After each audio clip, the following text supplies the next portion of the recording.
목리인가 충정인가. 현재로선 두 쪽이 날 것 같은 광복절 행사입니다. 이종찬 광복회장은 더 강경해진 것 같아요. 대통령실이 광복절 경축식을 와달라고 요청했지만 김영석 독립기념관장의 임명을 철회해야 기념식에 갈 수 있다는 입장 거듭 밝혔습니다. 반대쪽 김영석 신임 독립기념관장의 목소리부터 먼저 듣고 오겠습니다. 우리나라는 1919년부터 시작된 건국이 1948년에 완성이 되어진 29년 동안에 걸친 건국의 과정이었다고 하는 것이 저의 주장이자 저의 건국론의 지론입니다. 중세교회가 기동설을 주장하는 갈릴레오를 종교재판에서 화형에 처한 것처럼 여론몰이를 통해 마녀사냥하듯이 인민재판을 벌이고 있습니다. 저는 독립운동가를 폐매하고 일제강점기의 식민지배를 옹호하며 일본의 식민지 지배를 정당화하는 의미로 말한 뉴라이트가 아닙니다. 오늘이 8월 13일 화요일이고요. 이틀 뒤 8월 15일 광복절 행사 딱 이틀밖에 남지 않아서 지금 30여 년 만에 독립기념관이 광복절 행사에 참석하지 않는 여러 가지 상황들에 대한 우려가 많은데요. 잠시만요. 조금 전에 들어온 사진 몇 장 먼저 만나보겠습니다. 광복회관에 국가보훈부의 강정의 장관이 직접 찾아가서 윤석열 정부의 취지를 설명했습니다. 경축식 참석해달라 이렇게 설득을 했는데 일단은 보훈부 장관이 설득을 많이 했지만 30분 정도 잘 안 된 모양이에요. 그 얘기, 이종찬 회장 사퇴, 신임 독립기념관장이 물러나야 이게 해결된다. 여전히 완강한 의지, 주장을 하고 있는데 일단 이현정 의원님. 네. 여권 관계자 이것도 좀 더 확인해 봐야 됩니다만 실제로 이종찬 회장이 신임 독립기념관장에 대한 거취 여부보다 본인이 추천한 인사가 임명 안 돼서 이런 목리를 부리는 거다라는 여러 설도 나왔는데 어느 정도까지 저희가 받아들이면 됩니까? 자, 우선 이종찬 광복회장이 지금 8.15 행사를 참석 안 하겠다라는 이야기를 하고 있는데요. 예. 광복절 행사는 선택의 문제가 아닙니다. 광복회장에게는 의무의 문제입니다. 왜냐하면 이 8.15 기념식은 역대 이렇게 갈라져서 치른 적이 없습니다. 그리고 광복회장은 이 행사에 굉장히 중요한 이 행사를 이끌어 나가야 될 주체거든요.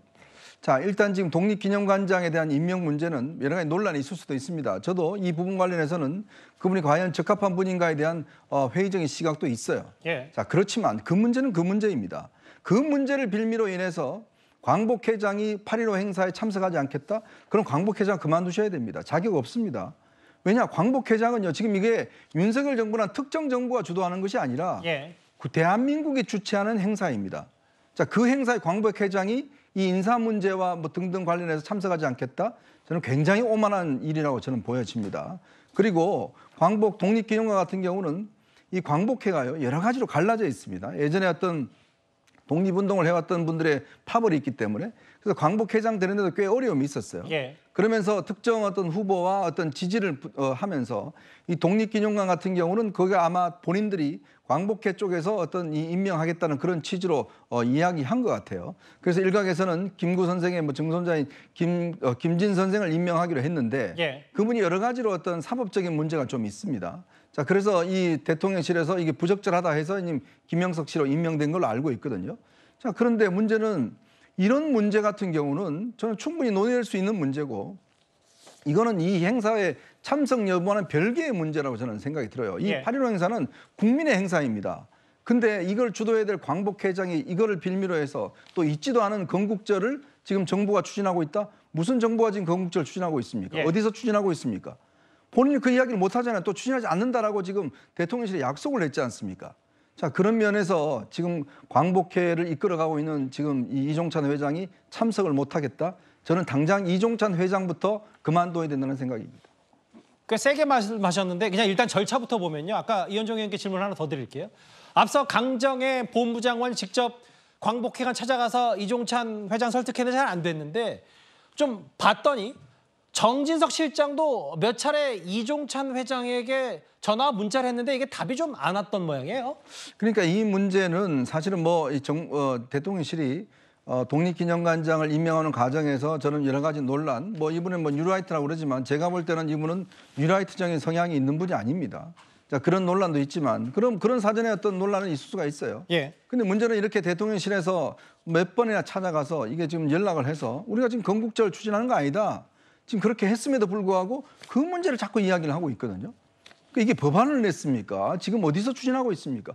전혀 추진하고 있지 않는 이야기를 지금 빌미로 해서 솔직한 속내는 숨겨놓고 이걸 빌미로 해서 지금 참석하지 않겠다고 이야기하는데 저는 오히려 광복회가 지금 이 문제를 가지고 굉장히 정치를 하고 있지 않은가라는 저런 의심도 있습니다. 이현정 의원 개인적인 시각은 충정이 아니라 목리, 고집에 가깝다 이렇게 보시는 것 같아요. 일단 개인적인 여러 주관적 논평이 많이 들어갔다는 점을 저희가 말씀을 이미 드리고 이종찬 회장 쪽 얘기도 들어보겠습니다. 대통령에게 독립기념관장의 김영석 고수 절대 안 된다. 서신을 3차례나 보냈는데 이를 무시했다.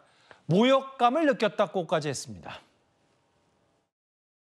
제가 3번 편지를 보냈습니다. 이걸 위기라고 느끼시지 않는 것 같아요. 딱 전자결제로 이걸 발령을 내두고. 이 얘기는 뭐냐면 너의 편지는 내가 볼 필요가 없다는 선언으로 저는 듣고 있습니다. 저에 대한 나이 많은 사람에 대한 제가 모욕감을 받았습니다. 그래서 제가 내가 이제 그만 얘기를 하겠다. 그런데 이 조치는 계속 나가니까 우리 회원들의 분노는 더 내가 이 편지 보낸 사실도 우리 회원에게 얘기한 사실이 오늘 처음 밝힙니다. 이제 대통령과 윤 대통령과 이철우 교수, 이종찬 회장의 아들 이철우 교수가 막역한 중마고였기 때문에 여러 이종찬 회장을 과거 윤 대통령이 아버지라고 부를 정도로 꽤 친한 사이긴 한데 대통령에게 3번이나 편지 보냈는데 이 임명 반대하는 거 모욕감을 받았다라고 해주셨습니다. 김진욱 대변인 생각은 어떠세요? 그 이종찬 회장께서 오늘 말씀하신 걸 보면 편지를 한 번 보낸 것도 아니고 3번이나 보내셨어요. 그리고 편지의 내용이 뭐냐 하면 이번에 그 독립기념관장에 임명된 김영석 관장에 대해서 임명하는 것은 이것은 정권에 간단하게 보지 마라. 이건 정권에 대통령에게 큰 부담이 될 수 있는 사안이다. 이렇게 충정을 담아서 편지를 3번이나 보냈는데 그 3번에 대해서 답이 없었다. 그런 것 때문에 그리고 나서 바로 대통령께서 전자결제를 통해서 김영석 관장을 임명했다. 그것이 나에게는 굉장히 모욕감을 줬다. 이렇게 충분히 말씀하실 수 있다라고 좀 보여집니다. 왜냐하면 지금 이종찬 회장 같은 경우에 윤석열 대통령을 대통령 후보 시절부터 지지를 하셨던 분이에요. 그리고 아들의 친구를 떠나서 굉장히 막역하게 이 정권의 성공 또 대통령에게 부담이 되는 이런 부분들은 있으면 안 된다라는 것을 사전에 경고해주고 싶었는데 그런 부분에 대해서 대통령실이 일절 응답하지 않았다. 이 부분에 대해서는 충분히 섭섭함과 어떤 모욕감을 느낄 수 있는 그런 상황이라고 생각하고요. 지금 김영석 그 관장이 뉴라이트냐 아니냐 이런 거는 이제는 더 이상 중요하지 않은 것 같아요. 뭐냐 하면 김영석 관장에 대해서 지금 여러 단체들 특히 역사학계나 이런 부분들에 관계되어 있는 분들이 일제히 반대하고 나섰고 이분들조차도 또 이번 행사에 참여하지 않겠다라고 얘기하는 건 이미 이종찬 회장이 얘기한 것처럼 간단한 문제를 넘어선 아주 복잡한 문제가 되어버렸기 때문에 이런 사안이 있을 거라는 건 미리 사전에 예견하고 또 경고했던 것인데 그런 부분들이 안 받아들여진 부분 이 부분에 대해서는 누군가는 책임을 져야 하는 상황이 생긴 거 아니냐라고 보여집니다.